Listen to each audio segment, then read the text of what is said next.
2004ஆம் ஆண்டு இதே நாள் நமது மனதில் என்றும் மாறாத சோக சுவடுகளை பதித்துவிட்டு சென்ற தினம் இன்று. தமிழகம் பல இயற்கை பேரிடர்களை சந்தித்துள்ளது.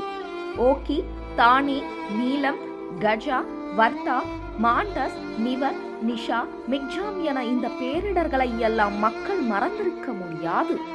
ஆனால் இவற்றை எல்லாம் மிஞ்சும் வகையில் ருத்ர தாண்டவமாடிய புயலான 1964 தனுஷ்கோடியில் வீசிய புயலை கூட தமிழகம் சந்தித்து விட்டது. ஆனால் 19 ஆண்டுகளுக்கு முன் தமிழகத்தில் கிறிஸ்துமஸ் பண்டிகை கொண்டாடி முடித்த பலரும் அடுத்த நாளின் விடியலின் போது நிகழ்ந்த மிகப்பெரிய துயரத்தை எதிர்பார்த்திருக்க மாட்டார்கள். கடந்த 2004 டிசம்பர் 26ஆம் தேதி தமிழகம் மட்டுமின்றி பல நாடுகளில் ஆழி பேரலை தாக்கியது. இந்தியாவில் ஏற்பட்ட இயற்கை பேரழிவுகளில் மறக்க முடியாத ஒன்று சுனாமி. கடந்த 2004ஆம் ஆண்டு டிசம்பர் 26ஆம் தேதி அதிகாலையில் இந்தோனேஷியாவில் உள்ள சுமத்ரா தீவு கடல் பகுதியில் ஏற்பட்ட சக்தி வாய்ந்த நிலநடுக்கத்தால் சுனாமி என்னும் ஆழி பேரலை 30 மீட்டர் உயரத்திற்கு உருவாகி 14 நாடுகளில் கடலோர பகுதிகளுக்குள் புகுந்தது. இந்தியா, இந்தோனேஷியா, இலங்கை, மாலத்தீவு, தாய்லாந்து, மலேசியா உள்ளிட்ட 14 நாடுகளில் கரையோரம் வசித்த மக்களை சுனாமி என்னும் பேரலை சூறையாடியது. இந்த எதிர்பாராத பேரிடரில் மொத்தம் 2,29,866 பேர் பரிதாபமாக உயிரிழந்தனர்.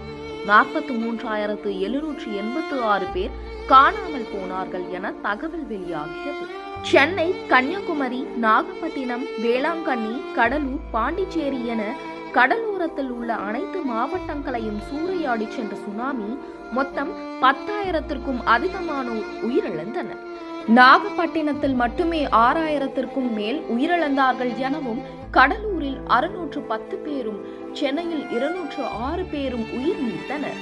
இதையடுத்து சுனாமி தாக்கி உயிரிழந்தவர்களின் நினைவாக ஆண்டுதோறும் டிசம்பர் 26ஆம் தேதி சுனாமி நினைவு தினமாக கடைபிடிக்கப்பட்டு வருகிறது.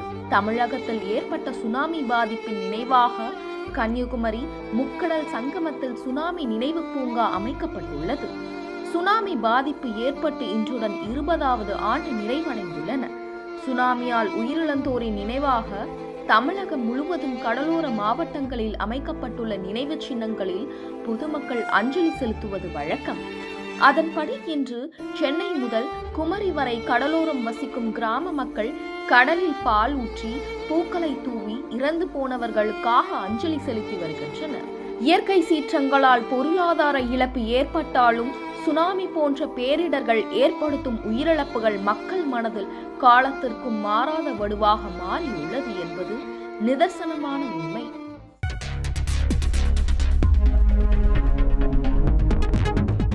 செய்திகளை உடனுக்குடன் தெரிந்து கொள்ள வேதா நியூஸ் டைம் சேனலை சப்ஸ்கிரைப் பண்ணுங்க.